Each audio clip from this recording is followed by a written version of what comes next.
மக்கள் வணக்கம். உலக தமிழ் அறிவாளிகளே, நலமுடன் பல்லாண்டு வாழ்வோம். மக்கள் தொலைக்காட்சியில் புத்தம்புது காலை என்கின்ற தொடர் நிகழ்ச்சியிலே நலம் தரும் மூலிகை என்கின்ற பகுதியில் சித்தர்களின் ஆன்மீகத்துக்குள் மிளிர்ந்து கொண்டிருக்கிற அறிவியலை பற்றி பேசி கொண்டிருக்கிறோம்.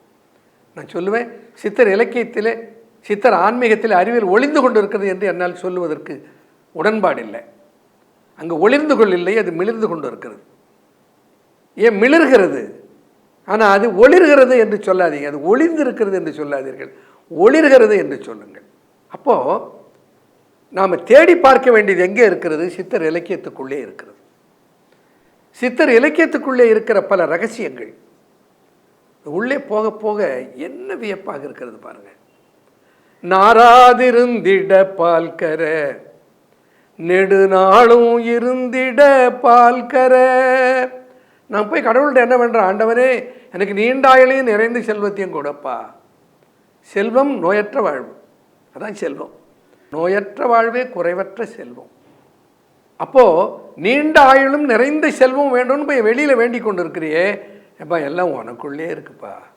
பள்ளமும் மேடும் பறந்து திரிவரே கள்ளமுனுடைய கல்வி இல்லாரே. தெரியாதவர்கள், உனக்கு தெரியும் இல்லை, உனக்கு உள்ளே இருக்கிறது என்று வெளியில் போய் தேடிக்கிட்டு இருக்கிறேன். வானுக்குள் ஈசனை தேடும் அருளர்கால், வானுக்குள் ஈசனை தேடும் அருளர்கால், தேனில் இன்பம் சிவப்போ கருப்போ, தேனில் இன்பம் சிறந்து இருந்தார் போல் ஊனில் ஈசன் ஒளிர்ந்திருந்தானே. திருமந்திரம் சொல்லுது, ஊனில் ஈசன். பல சொல்ற ஒளிந்திருந்த ஒன்று உடம்புக்குள்ள ஈசன் பதுங்கிட்டு இருக்கான், ஒடுங்கி கொண்டிருக்கிறான். அதல்ல பொருள். உனக்குள்ளே அவன் ஒளி வடிவாக ஒளிர்ந்து கொண்டிருக்கிறான். உனக்குள் ஈசன் ஒளிர்ந்து இருந்தானே. வானுக்குள் ஈசனை தேடும் அருளர்கால். ஆகாயத்திலே சிவன் இருக்கிறான், ஆகாயத்திலே ஈசன் இருக்கிறான், பரலோகத்திலே பிதா இருக்கிறார் என்று இருகைகளையும் ஏந்தி வெளியிலே தேடிக்கொண்டிருக்கிறாயே. வானுக்குள் ஈசனை தேடும் மருளர்கள். மருளர் அறிவு விளக்கமற்றவர்கள், மருட்சிக்கு உடையவர்கள், தெளிவற்றவர்கள். இன்னும் பல இடங்களில் கோபம் வந்துட்டா சித்தர் பெருமான் மூடன் மடையண்ணம் கூட சொல்லுவாங்க. இந்த இடத்துல திருமூலர் கொஞ்சம் நாகரீகமாக சொல்றார். வானுக்குள் ஈசனை தேடும் அருளர்கள், தேனுக்குள் இன்பம் சிவப்போ கருப்போ. தேன் இருக்கு, தேனுக்குள்ளே ஒரு இன்பம் இருக்கிறது. அந்த இன்பம் சுவைத்து உணரத்தக்க இன்பம். அது பார்த்து கேட்டு தொட்டு உணரத்தக்க இன்பம் அல்ல, சுவைத்து உணரத்தக்க இன்பம். அந்த சுவைத்து உணரத்தக்க இன்பத்தை பார்த்து உணரத்தக்க இன்பமாக அது சிவப்பா கருப்பான்னு தேடிக்கிட்டு இருந்தா, அப்படிதான் தேடிட்டு இருக்கோம் நாம. தேனுக்குள் இன்பம் சிவப்போ கருப்போ, வானுக்குள் ஈசனை தேடும் மரளர்கள். அப்படிதான் ஏன் வானுக்குள்ளே ஈசனை தேடிக்கொண்டிருக்கிறீர்கள்? தேனுக்குள் இன்பம் சிவப்போ கருப்போ.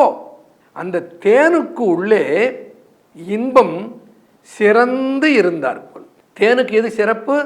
தேனுடைய நிறம் அல்ல, தேனுடைய பருமன் அல்ல, தேனுடைய கடினம் அல்ல, தேனுடைய இறுக்கம் அல்ல. தேனுக்கு சிறப்பு தேனுடைய சுவை.